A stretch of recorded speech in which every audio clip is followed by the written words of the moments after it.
기도드립니다. 아멘. 자, 히브리서 11장 1절부터 6절 아까 찾았죠? 그러니까 바로 읽겠습니다. 저 먼저 읽을게요. 믿음은 우리가 바라는 것들에 대해서 확신하는 것입니다. 또한 보이지 않지만 그것이 사실임을 아는 것입니다. 믿음을 통해 우리는 이 세상 모든 것이 하나님의 말씀으로 창조되었다는 것을 이해합니다. 이것은 우리가 보고 있는 것들이 보이지 않는 어떤 것으로 만들어졌다는 것을 말합니다.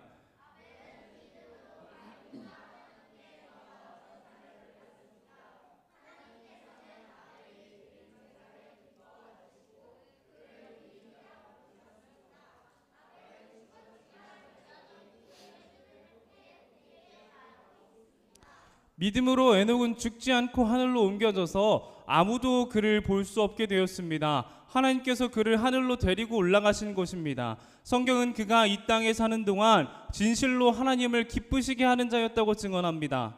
믿음이 없이는 어느 누구도 하나님을 기쁘시게 할 수 없습니다. 하나님께 나아오는 자는 그가 계시다는 것과 그를 찾는 자들에게 상 주시는 것을 진정으로 믿어야 합니다. 아멘. 예, 죄송합니다. 예, 우리 함께 히브리서 11장 말씀을 가지고 나눠보도록 하겠습니다. 자, 추석 잘 지내고 왔어요? 명절 연휴? 네, 가장 기억에 남는 일이 뭐가 있어요? 오, 용돈 자랑을 하시겠다. 얼마 받았는데요? 오, 16만 원. 오, 오늘 이혜리가 쏘는 거예요? 아니, 알겠어, 미안해요. 예, 제가 가장 기억에 남는 거는 어제 하루였습니다. 어제 하루에 무슨 일이 있었냐면요, 막혔어요. 예, 막혔어요. 꽉 막혔어요. 제가 점심을 먹고 오후 1시에 조카와 인사를 하고 출발을 했습니다. 오후 1시에 출발을 했는데 수원에 도착을 해보니까 오후 7시였어요. 예? 전라북도 정읍입니다. 전라북도 정읍. 꼴찌의 도시라뇨. 예. 정말 힘들었어요, 그것 때문에. 네. 그래도 참 즐거운 연휴였습니다. 그렇죠? 오랜만에 가족 얼굴도 보고 그리고 맛있는 것도 먹으면서 뱃살도 좀 내고. 아니에요? 여러분 뱃살 안 늘었어요? 저만 늘었어요? 저 지금 단주 채우기가 좀 그래요. 단주 채우기가 조금 불편해요. 많이 쪘어요. 예, 많이 쪘습니다. 이렇게 즐겁고 좋은 명절을 우리가 보내고 온 것 같아요. 자, 그래서 우리가 믿음에 대해서 이야기를 나눠보려고 합니다. 믿음. 이분 누구신지 알아요? 스카이캐슬 다 봤어요? 오, We All Lie. 예. 스카이캐슬에서 나오시는 분이죠. 이분의 유명한 대사입니다. 어머니, 저를 전적으로 믿으셔야 합니다. 예, 이렇게 하죠. 예? 아니요, 싫어요. 그러고 싶진 않아요. 뭘 믿어야 할까? 우리가 대체 뭘 믿어야 할까에 대해서 오늘 이야기를 나눠볼 거예요. 자, 믿음에는 여러 종류가 있는 것 같아요. 자, 첫 번째는요, 아는 것이 있습니다. 아는 것. 자, 먹으면 살이 찐다. 왜? 먹으면 살이 쪄요. 이거는 사실이에요, 사실. 예. 이 영역은요, 정보라고 표현을 할 수 있습니다. 정보. 우리가 믿을 수 있는 과학적 사실, 이성적으로 이해할 수 있는 그런 것들 있죠. 먹으면 살찐다라는 명제라거나 아니면은 안승빈 전도사는 착하다, 뭐 이런 과학적으로 입증할 수 있는 이런 사실들 아니에요? 네, 이렇게 아는 것이라는 영역이 하나가 있습니다. 그리고 한 가지가 더 있어요. 한 가지 더 있는데 뭐냐면요, 확신입니다. 확신. 나는 안승빈 전도사가 잘생겼다고 확신한다. 아니에요? 아닙니까? 여기에서부터 이제 의지가 들어가기 시작해요. 의지가. 그렇게 믿는 거예요. 안승빈 전도사는 잘생겼다. 뭐 세상 사람들이 잘생겼다고 말하든지 말을 안 하든지 나는 잘생겼다고 믿는 거예요. 여기까지 이제 확신입니다. 확신. 여기까지 확신이에요. 여기에서는 이제 그 과학적 사실에다가 이제 의지가 들어가는 거죠. 의지, 내 의지, 믿고자 하는 의지가 포함이 되는 거예요. 하나가 더 있습니다. 예, 나는 안승빈 전도사를 신뢰한다. 여기는 좀 더 다양한 의미가 들어가게 돼요. 신뢰한다. 의지도 들어가게 됩니다. 자, 이런 걸 신뢰할 수 있겠죠. 안승빈 전도사님은 살이 많으시니까, 살집이 좀 있으시니까 먹는 걸 좋아하실 거야. 그렇기 때문에 안승빈 전도사님이 추천해 주시는 그 음식점은 분명 뭘 거예요? 맛집일 거야 라는 것에 대해서 신뢰를 한다는 거예요. 예, 그런 것에 대해서 신뢰를 하는 겁니다. 자, 그렇다면 이제 여기에서 봤을 때 우리가 나와의 관계를 생각해봤을 때 제가 여러분에게 맛있는 집을 추천해 주겠어요? 아니면 맛없는 집을 추천해 주겠어요? 저는 맛없는 집은 안 가요. 예, 저는 맛없는 집은 안 갑니다. 맛있는 집만 가요. 그렇기 때문에 이제 여기 신뢰한다의 영역에 들어오게 되면 이제 의지와 정보와 이제 관계, 우리와의 관계까지 들어가게 되는 겁니다. 우리의 관계가 있기 때문에 서로를 신뢰할 수 있는 거예요. 저도 여러분을 신뢰하고 여러분도 저를 신뢰하는, 아니에요? 여러분이 저에게 뭐 살쪘다, 못생겼다 말을 하지만 그건 사실 장난일 것이다 라는 신뢰를 저는 갖고 있거든요. 아니에요? 아니군요. 방금 저는 좀 상처를 받았습니다. 아주 좋아요. 정답이었어요. 예, 그렇다면 우리의 믿음은 뭘까? 우리의 믿음은 뭘까에 대해서 얘기를 해볼 건데요. 오늘 말씀에서 인물이 두 명이 나옵니다. 그렇죠? 믿음의 인물이 딱 두 명 나와요. 아벨과 에녹이에요. 아벨과 에녹. 아벨이 누군지 알아요? 먼저 아벨부터 다뤄볼 생각이에요. 아벨이 누구예요? 맞아요. 혀한테 죽임을 당한 친구입니다. 어쩌다 죽임을 당했어요? 그렇죠. 예, 맞아요. 그 창세기로 한번 넘어가 보시면, 창세기로 휘리리리 해서 넘어가 보면요, 가인과 아벨이란 형제가 살고 있었습니다. 이 두 분은요, 저번에 배웠죠. 근데 한 번 더 모르는 친구들이 있어서 한 번 더 짚어주고 갈 거예요. 이 두 분은, 가인과 아벨이라는 분은 누구의 아들이에요? 아담과 하의 아들이에요. 예, 두 아들입니다. 형제예요. 두 분이 형제셨는데 이 두 분이 어느 날 함께 제사를 드리기로 했어요. 아벨은 목동이었습니다. 목동, 양치는 분이셨고요. 가인은 뭐 하시는 분이었어요? 농사 짓는 분이셨어요. 그렇기 때문에 가인과 아벨은 각자 자기가 기르고 있는, 자기의 업으로 삼고 있는 그것을 하나님 앞에 드립니다. 아벨 같은 경우는 처음 태어난 어린 양의 기름을 드렸어요. 가인 같은 경우는 땅에서 나는 열매를 드렸습니다. 그런데 하나님께서는요, 누구의 제사를 받았어요? 아벨의 제사만 기쁘게 받으셨어요. 아벨의 제사만 기쁘게 받으셨습니다. 가인의 제사는 받지 않으셨어요. 왜 그랬을까요? 조금 이따 이야기를 해볼게요. 두 번째는요, 에녹이라는 분이 계셨습니다. 에녹 들어봤어요? 에녹은 조금 생소할 수 있어요. 산채로 매장을 당했다고요? 그 어느 시향이의 성경은 조금 다르게 생겼나? 아니에요. 산채로 매장 당하신 분 아닙니다. 예, 에녹이라는 분은요, 5장에서 나타난 분입니다. 창세기 5장에서 등장하시는 분인데, 이분은 21절부터 24절까지 아주 짧게 등장을 해요. 아주 짧게 등장을 합니다. 근데 이분을 표현하는 가장 핵심 구절이 이겁니다. 이거. 함께 읽어볼게요. 함께 읽겠습니다. 시작. 에녹은 하나님의 뜻을 따라 평생 하나님과 깊은 관계를 누리며 살다가 갑자기 사라졌습니다. 이는 하나님께서 그를 데려가셨기 때문입니다. 아멘. 자, 빨간색 글씨 한 번만 더 읽어볼까요? 시작. 하나님과 깊은 관계를 누리며. 예, 이분의 특징이 뭐냐면요, 하나님과 깊은 관계를 가지고 계셨던 분입니다. 깊은 관계. 아주 하나님과 친했던 분인 것 같아요. 하나님과 친했던 분. 자, 좋아요. 왜 가인의 제사를 받지 않았나? 왜 아벨의 제사를 받았나? 왜 에녹을 데려갔나?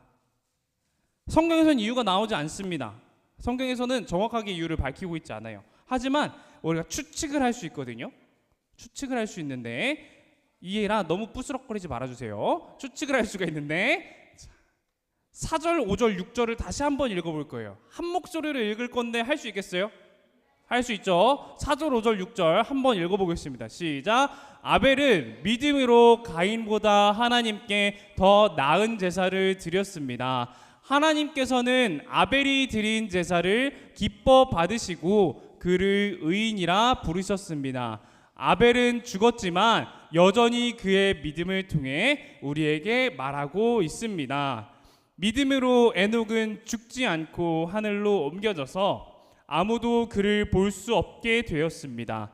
하나님께서 그를 하늘로 데리고 올라가신 것입니다. 성경은 그가 이 땅에 사는 동안 진실로 하나님을 기쁘시게 하는 자였다고 증언합니다. 믿음이 없이는 어느 누구도 하나님을 기쁘시게 할 수 없습니다. 하나님께 나아오는 자는 그가 계시다는 것과 그를 찾는 자들에게 상 주시는 분이라는 것을 진정으로 믿어야 합니다. 아멘. 자, 오늘 성경을 보니까요, 아벨이 드린 제사는요 기쁨의 제사였대요. 에녹의 삶은요 하나님과 함께 기뻐하는 삶이었대요. 이들의 특징은 뭡니까? 이들의 특징은 하나님을 기쁘시게 하는 자였다라는 겁니다. 하나님을 기쁘시게 하는 자였다. 그래서 하나님께서 아벨의 제사를 받은 거고요. 그래서 하나님께서 에녹을 데려가신 겁니다. 이들의 삶은요 우리에게 모범이 되어줍니다. 아주 좋은 모범이 되어줘요. 우리가 신앙생활을 어떻게 해야 될까? 우리가 믿음을 갖고 살아가야 되는데 어떤 믿음을 가지고 살아가야 될까? 아주 잘 알려주고 있어요. 우리는요 하나님께서는요 하나님을 알고 확신하고 신뢰하는 사람을 기뻐하십니다. 뭐라고요? 하나님을 알고 하나님을 확신하고 하나님을 신뢰하는 사람을 기뻐하십니다. 자, 그러면요 우리가 누구를 전적으로 믿어야 할까요? 그렇죠. 김주영 선생님은 아니시겠죠. 예, 김주영 선생님은 아니실 거예요. 여러분은 뭘 알아요?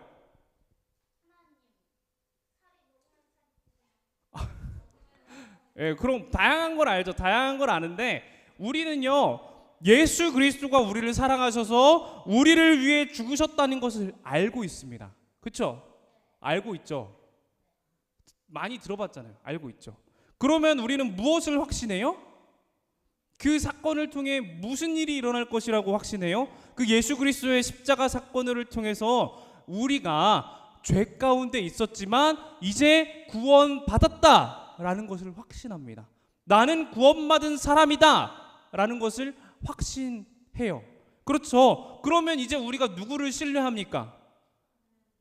그렇죠. 나를 구원하신 하나님이 나를 끝까지, 내 인생이 끝나는 그날까지, 예수님이 다시 오시는 그날까지 나를 선하게 이끌어 가실 것이다 라는 것을 신뢰합니다. 그런 하나님을 신뢰해요. 우리의 삶은 그렇게 돼야 됩니다. 하나님을 믿는다는 것, 하나님을 신뢰한다는 것은요 단순히 교회에 나와서 예배를 잘 드리는 것으로 끝나는 게 아니에요.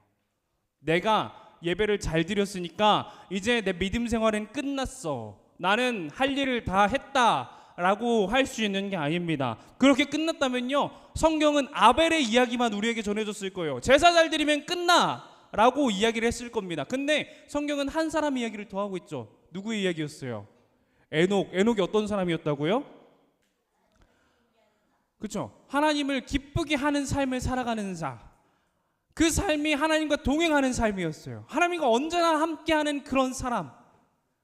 그렇다는 거는 제사로 끝난다는 거, 예배로 끝난다는 거예요? 아니면은 우리의 삶의 모습에서도 하나님이 우리를 보신다는 거예요? 네, 우리의 삶의 모습에서도 하나님은 계속해서 우리를 바라보고 계신다는 거겠죠. 그러면 우리는 어떤 삶을 살아야 돼요? 하나님을 기쁘시게 하는 삶을 살아야 됩니다. 그게 바로 믿음의 삶이에요. 그게 바로 믿음의 삶입니다. 하나님을 알고 하나님을 확신하고 하나님을 신뢰하는 삶, 그게 바로 하나님을 기뻐하는 삶인데, 하나님을 기쁘시게 하는 삶인데, 그게 바로 믿음의 삶입니다. 그러면 우리가 도덕적인 삶을 살아야겠죠. 도덕적인 삶을 살아야 돼요. 세상에서 말하는 그 선한 인생, 선한 삶을 살아야 됩니다. 양심적인 인생, 그런 삶을 살아야 돼요. 양심이 살아있는 그런 삶을 살아야 돼요. 그렇죠? 거짓말보다는 어떤 말을 해야 돼요? 사실을 말해야죠. 예, 거짓말보다는 사실을 말해야 되고요. 옆에 친구를 놀려야 돼요, 말아야 돼요? 그렇죠. 사랑해줘야죠. 옆에 친구 사랑해줘야 됩니다. 그런 삶. 근데 그 삶의 동기가 어떤 거여야 되냐면요, 그리스도가 우리를 사랑하셨기 때문에 나도 옆에 친구를 사랑해야 된다는 거예요. 지금 몇 주째 계속 그런 이야기하고 있죠. 여러분은 누구의 사랑을 받았어요? 예수님의 사랑을 받았습니다. 그렇기 때문에 우리도 옆에 있는 친구 사랑해야 되는 거예요. 옆에 있는 친구 아껴줘야 되는 거예요. 예수님께서 나를 사랑하시고 아껴줬던 것처럼 옆에 있는 내 친구도 내가 사랑하고 아껴줘야 한다는 겁니다. 그게 바로 우리가 하나님 믿으면서 살아가는 삶입니다. 전적으로 하나님을 의지하는 삶이에요. 알겠죠? 우리가 한평생 살아가는 동안 그런 인생, 그런 삶 살아가는 여러분 되시기를 너무나도 축복합니다. 여러분 그렇게 살 수 있죠? 지켜볼 거예요. 지켜볼 겁니다. 매일매일 지켜볼 거예요. 알겠습니다. 우리가 그러면요, 두 손을 모으고 두 눈을 감고 이제 말씀을 마치도록 하겠습니다. 기도하겠습니다. 제가 기도할게요. 사랑과 은혜가 충만하신 하나님, 오늘 우리가 함께 모여 말씀을 듣게 하시니 너무나도 감사드립니다. 하나님 아버지, 우리가 특별히 히브리서 11장의 말씀을 통하여 믿음의 삶은 어떤 삶인지, 하나님을 기쁘시게 하는 삶은 어떤 삶인지 함께 나눴습니다. 주님, 우리가 함께 나눈 것처럼 우리가 언제나 하나님을 의지하는 삶, 신뢰하는 삶 살아갈 수 있도록 인도하여 주시옵소서. 내가 아는 것을 실천하고 내가 확신하는 것을 따라가며 신뢰하는 그 삶을 살아갈 수 있도록, 하나님을 신뢰하는 삶을 살아갈 수 있도록 주님께서 우리에게 능력과 마음을 허락하여 주시옵소서. 주님, 앞으로 많은 인생이 남아 있습니다. 주님 오시는 그날까지, 내 목숨이 다하는 그날까지 우리가 믿음의 삶, 하나님을 의지하는 삶 살아갈 수 있도록, 결단할 수 있도록 도우시고, 언제나 주님께서 우리의 인생을 선하게, 주님의 선하신 계획대로 이끌어가 주시옵소서. 사랑합니다. 감사합니다. 이 모든 말씀 우리 주 예수 그리스도 이름으로 기도드립니다. 아멘. 이렇게 주기도문으로 예배를 마치도록 하겠습니다. 시작. 하늘에 계신 우리 아버지여, 이름이 거룩히 여김을 받으시오며 나라의 임하옵시며 뜻이 하늘에서 이룬 것 같이 땅에서도 이루어지이다. 오늘날 우리에게 일용할 양식을 주옵시고, 우리가 우리에게 죄 지은 자를 사하여 준 것 같이 우리의 죄를 사하여 주옵시고, 우리를 시험에 들게 하지 마옵시고 다만 악에서 구하옵소서. 대개 나라와 권세와 영광이 아버지께 영원히 있사옵나이다. 아멘. 한번 신나게 오른손을 들고 외쳐보도록 하겠습니다. 오른손 들고 시작. 나는 하나님의 자녀다. 하나님을 사랑하고 이웃을 사랑하며 하나님의 기쁨이 되자. 예. 우리 어디 안 가요?